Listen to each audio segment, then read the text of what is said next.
What is going on, everybody? It's your boy John, and welcome back to Gearbox. So today, obviously, we are back in the Mark V Supra. Had a little bit of an issue over the past couple weeks with a leaky tire. Turns out when a nail goes into the sidewall of your tire, not much you can do other than buy new tires. Tried to patch it, didn't work. Wasn't exactly on the sidewall, but close enough. Anyway, it's fixed now, and we're good to go. But of course, for today's video, talking about this car, I wanted to talk about 1 year of ownership of this vehicle. Yes, I know, it's honestly pretty crazy. I've now owned this vehicle for a little bit over a year at this point, and wanted to kind of debunk some myths and just talk about it. I feel like the Supra gets thrown into some pretty niche categories within daily driving and that sort of stuff. So just wanted to have a conversation about that and hopefully give y'all a little bit more information on Supra ownership and how I have personally dealt with this car in my overall experience. So without further ado, let's get right into it. So for the first talking point on this list, I want to talk about basically how I drive this car. As in, do I daily drive it? Is this just a weekend warrior car, etc.? And to answer your question, more or less, I'm driving this every other day. Of course, you guys know I do have the F-150 Raptor, for what it's worth. A lot of times, well, I guess all the time, that is going to be my workhorse, but I do like to rotate driving the truck versus driving the Raptor. When I go into work day in and day out, I am in the office every single day, and I do enjoy the switch up of driving a big truck versus driving a 500 horsepower Supra. I think the difference kind of explains it, for itself, but it is nice to experience this wonderful piece of machinery every other day. So just as a little aside on kind of the role that this car plays in my fleet of a whopping two cars or whatever, I do drive it day to day or, every other day going back and forth from work. I do take this car out for cruises on the weekends or go get groceries or whatever. But of course, with the space in this car, it is a little bit limited. So when I do need to do something that's a little more involved, of course I am going to take the truck. But regardless of how I drive this car, what I use this car for, of course, maintenance is a big part in that. And if you've been watching this channel for any amount of time, you know that I am a stickler for maintenance, and especially a high performance car like this. And so let's go ahead and talk about it. I really, knock on wood, all that I've done with this car from a maintenance perspective is standard oil changes. Of course, I'm not rotating tires because I'm on a staggered setup. I've cleaned the air filters. I've changed the cabin air filter. But really, outside of that, guys, not a whole lot. And to kind of put it even more into perspective, the amount of miles that I put on this car in the year-ish that I've owned it is maybe 6,000 miles, right? So I would say enough to have said I've driven it and experienced it and loved it, but not enough to reach any sort of point of failure, hopefully. But it's really been pretty standard. Every once in a while, I do put this on a battery tender now that I am on a tune. The last thing I want to do is have the battery fail and then the ECU just completely go to shit. That would be a big problem if you have seen the femto unlock of this ECU. But anyway, I'll check fluids every once in a while, check air pressures every once in a while, especially with the weather getting warmer here in South Carolina. But all in all, not a whole lot of maintenance. Definitely want to watch the coolant, want to watch the oil, but outside of that, pretty easy car to own and essentially daily drive. Now, all of the maintenance stuff is fine and good, but of course, a big variable that we need to take into account when discussing that is the mods that we have on this car. I am planning on making a kind of more in-depth mod list video for the Supra, but you know, really we're pretty chill, if I had to say so myself.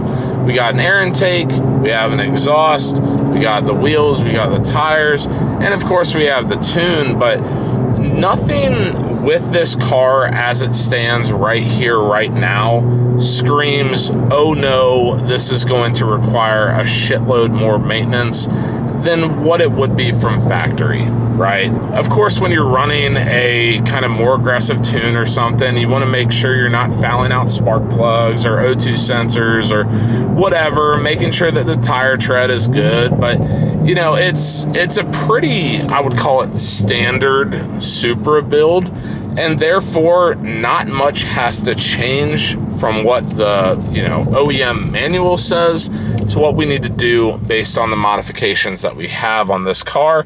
And to be honest with you guys, as much as I love a fully built, crazy amount of money put into it type of car, I do also like the convenience of not having to do anything crazy to the Mark V Supra. And I would say that is definitely a positive. Now, of course, with the car as it is, with the modifications that we have, I am happy to report, knock on wood, not that there's any wood in here, but I'm happy to report that we have not had any significant issues with this car with, you know, 6,000 miles, year plus ownership, whatever. And I did buy this used, so that is another thing to keep in mind.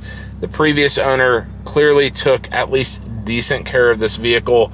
I am a stickler for taking care of vehicles to the utmost perfection, but we haven't had any issues, you know, and that's a good thing, right? Of course, we would all agree with that.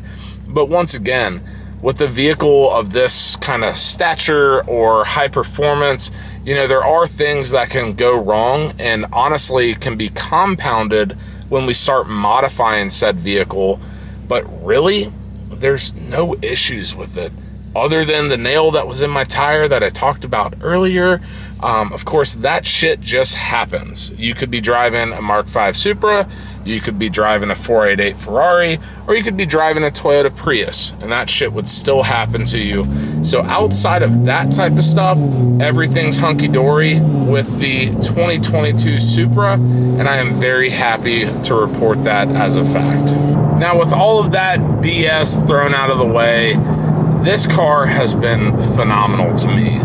If you have been with this channel for a while, you know that I came to this platform from a 2019 WRX, and as much as I absolutely love that car, I love this car even more. This has just been an absolute joy to own, joy to drive, and the aftermarket potential of this is far superior to the WRX as far as I'm concerned. I can't say enough good things about it. Say what you want about the Toyota, BMW, oh, B58, whatever. This car is awesome. It has the perfect balance of the Toyota badge and the Supra badge and name and, you know, legendary status and all that sort of stuff, coupled with the German engineering that BMW brings to the table. And honestly, guys, I can't be more impressed with this platform as it stands right now. As much as I would love to own plenty of other cars, both new, old, and wherever else, I love this thing. It's been an amazing car to experience, and I don't see any reason why this won't be in my life for a long time in the future. And to be honest with you guys, one of the best parts about this car, outside of the mechanical stuff or the manufacturers or whatever, is just the fact that this is an outlet for me to just sit here with me and my thoughts, even when I put the camera down, just experience it. You know, whether you have a bad day at work or, you know, some tough stuff going on with the family or whatever, you know, I always find joy in hopping in this car and just going for a drive. You know, music off, AC off, windows down, especially now that it's getting warmer outside. But just hearing that B58, hearing that MagnaFlow exhaust, there's just so many good qualities that this car has to offer outside of what's on the brochure at the Toyota dealership, right? There's so many things, and honestly, a lot of that is only found by you as an individual, right? Does this car speak to you? Does this car fit kind of your personality and what you're looking for?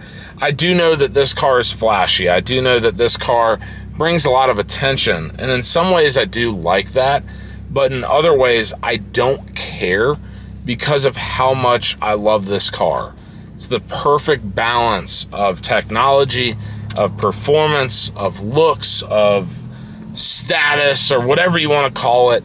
I just think bang for your buck, kind of what you're getting, even outside of the modifications that I've done to this car, let alone with the modifications, making it my own, making it something that I'm proud of to build and to own. It just does it for me, guys. And I know I'm on my soapbox right now. I know I'm kind of getting all in the feels and everything like that, but this car has honestly taken me through a lot.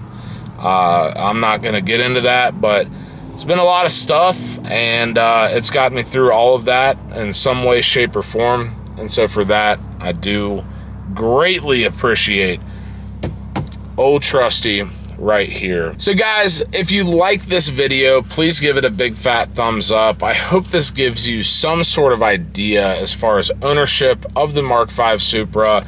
Of course, there's a lot of other minor details here and there, but as a quick recap, it's a pretty simple car to own and to maintain. So for that, take it as you wish. If you have any questions, comments, or concerns on the Mark V Supra, drop them in the comment section down below as always. And once again, I know I've said it. If I've said it once, I've said it a million times. Hit subscribe, hit the notification bell. You know the drill. Until next time, peace.